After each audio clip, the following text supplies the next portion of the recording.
ये भाई रोड से नहीं जा सकता।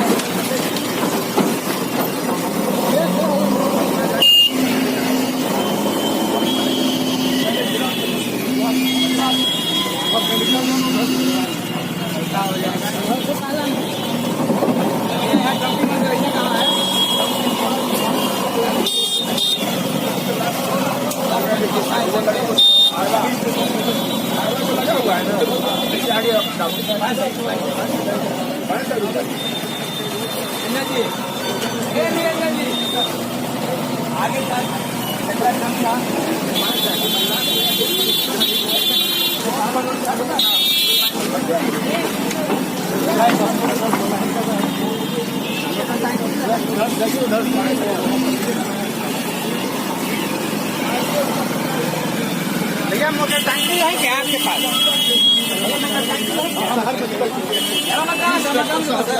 चार जेसीबी की मदद से ट्रैक्टर पर शहर का कूड़ा कचरा हटाया जा रहा है।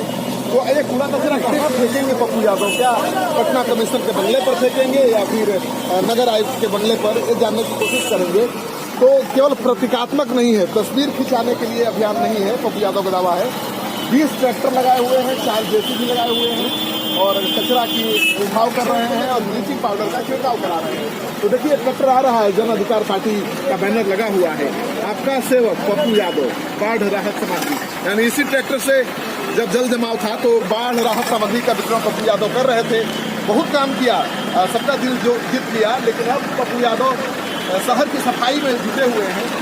शहर की सफाई बहुत आसान काम नहीं है, जिस काम को सरकार नहीं कर पाई तो पप्पू यादव भला कैसे कर पाएंगे। लेकिन तब है कि एक संदेश जाएगा कि भाई शहर को भी साफ रखना उतना ही जरूरी है जितना जल की निकासी है, क्योंकि कचरे के दुर्गंध से लोग परेशान हैं, तबाह हैं। आइए बात करते हैं कि पप्पू यादव जिस तरह से कचरा उठवा रहे हैं, क्या योजना है? कचरा फेंकवाएंगे कहाँ?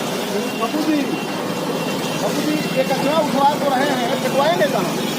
सर ये यहाँ कचरा डंप होता है वहाँ फेंकवाएंगे, लेकिन इस कचरे से भी बड़ा कचरा नेता हो चुका है, उसकी सफाई तो जनता करेगी। ये दिल्ली का लोकसभा में झाड़ू नहीं है सर, वहाँ 3 करोड़ में एक दिन में झाड़ू पड़ता है सर। और वहाँ झाड़ू देके फोटो नहीं खींचा रहा है। तो इन लोगों को बोलिए पटना में ये जो बच्चे डेंगू से बीमार रह रहे हैं, पहले यहाँ आके कचरा निकाले। इस कचरा की निकालने की जिम्मेदारी पप्पू यादव की है। 20 ट्रैक्टर लगे हैं, 4 जेसीबी, और जब तक कचरा नहीं साफ होगा तब तक अनवरत चलेगा। पप्पू यादव का ये अभियान चलेगा तब तक जब तक शहर साफ होगा। बिल्कुल, शहर साफ तक ये अभियान चलेगा, लेकिन नगर निगम को हम सबक जरूर सिखाएंगे। यानी क्या कचरा नगर निगम के दफ्तर में फेंकने वाले हैं? अब जरूरत होगी, यदि वो काम नहीं करेगा तो उसको सबक तो सिखाएंगे, काम नहीं करेगा तो सबक सिखाएंगे। लेकिन पप्पू जी नेता तो हमेशा झाड़ू लेकर के तस्वीर खिंचा लेते हैं, लेकिन साफ सफाई शहर की होती नहीं है।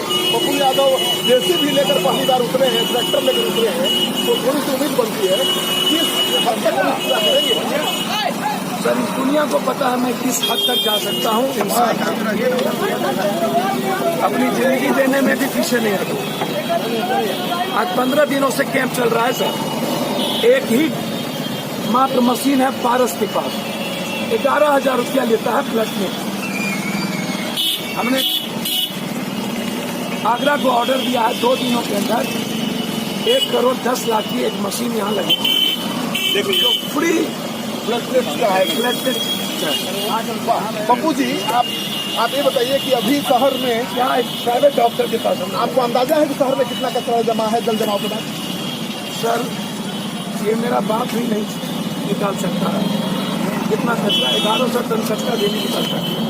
54% कचरा डंप रखा हुआ है, किसी की बात की औकात नहीं निकालने। लेकिन मैं स्कूल जहाँ स्कूल है, सार्वजनिक जगह है जहाँ लोग खाना खाते हैं, वहाँ से कचरा को तो जरूर। देखिए पप्पू यादव का कहना है कि पटना बहुत बड़ा है और पटना के कचरे की सफाई इनके बंद होने की बात नहीं है, लेकिन तो सार्वजनिक स्थल है जहाँ पर लोगों